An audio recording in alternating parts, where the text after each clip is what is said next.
हिरवाईनं नटलेल्या हिवरे बाजारचं नाव हिरवे बाजार करावंसं वाटतं. समाधान महाराज शर्मा. माणसानं आपल्याला जगताना जी 6 मण वजनाची लाकडं लागतात इतकी तरी झाडं लावावीत. तोंड देखील वृक्षारोपण न करता संगोपन देखील महत्त्वाचं आहे. त्यामुळे आदर्श गाव हिवरे बाजार हे चहूबाजूंनी वनराईनं नटलेलं गाव आहे. त्यामुळे हिवरे बाजारचं नाव मला हिरवे बाजार करावंसं वाटतं, असे गौरवोद्गार हरिभक्तपरायण समाधान महाराज शर्मा यांनी काढले. मला त्या गावाचं नाव तुला हिरवे बाजार करावं वाटतं. हिरवे बाजार याचा अर्थ कळला. सगळ्या आजूबाजूला गावाच्या हिरवं सगळं झालेलं आहे. मला याचं नाव बघा, तुम्ही इकडे बघा, माझ्याकडे बघा, इकडे बघा. एका माणसाला पेटवायला किती लाकूड लागतं? जाऊ का घरी, जाऊ का मी? किती लागतं? 4 मन 5. तुम्हाला काय म्हणायचं ते म्हणा ना. मन काहीतरी म्हण. किती मन काहीतरी 6 मन. बरं मला सांगा, ज्याला 6 मन जाळायला एका माणसाला लाकूड लागते, त्या माणसानं त्याच्या आयुष्यात 6 मन लाकूड तयार केलं नाही ना? मग ज्यानं लाकूड 6 मन तयार केलं नाही त्याला लाईटच्या शेगडीवर पेटवलं पाहिजे.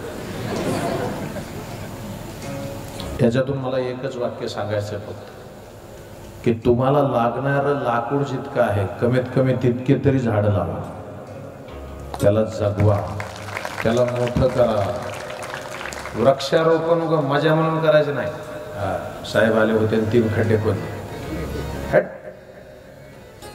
संगोपन फार महत्वाचं आहे. संगोपन फार महत्वाचं आहे. स्वतःच्या बाळाला जसं वाढवतो तसं वृक्षाला वाढवलं पाहिजे. वृक्ष वल्ली आम्हा सोयरी वनशे. आणि ज्या वेळेला असं राज्य होतं ना, मग त्याला म्हणायचं ग्राम राज्यात रामराज्य. बरं अजून एक सांगू का अण्णा? ज्याला स्वतःचं ग्राम राज्य वाटतं असाच होता तो राम, म्हणून त्याला रामराज्य म्हणतात. नगर तालुक्यातल्या हिवरे बाजार या ठिकाणी अयोध्येतल्या श्रीरामलल्लांच्या मूर्तीच्या शिलांश स्थापनेनिमित्त आयोजित श्रीरामकथा ज्ञानयज्ञ सोहळ्याचं दुसरं पुष्प गुंफताना ते बोलत होते. यावेळी प्रमुख पाहुणे म्हणून राष्ट्रीय स्वयंसेवक संघाचे पश्चिम महाराष्ट्र प्रांत संघचालक, महात्मा फुले राहुरी कृषी विद्यापीठातील निवृत्त शास्त्रज्ञ नानासाहेब जाधव, नगर शहर संघचालक डॉक्टर रवींद्र सातारकर, दैनिक लोकमतचे नगरनिवासी संपादक सुधीर लंके, विकास अधिकारी श्याम भोकरे आदी मान्यवर उपस्थित होते. समाधान महाराज शर्मा यांनी श्रीराम जन्म सोहळा हे कथेचं दुसरं पुष्प गुंफलं. कथानिरूपणात ते पुढे म्हणाले की आज रामनवमी आहे. रामजन्माच्या दिवशी हिवरे बाजारात शिलांश स्थापनेनिमित्त आयोजित कथेमध्ये श्रीराम जन्म होतो यापेक्षा दुसरं भाग्य ते काय?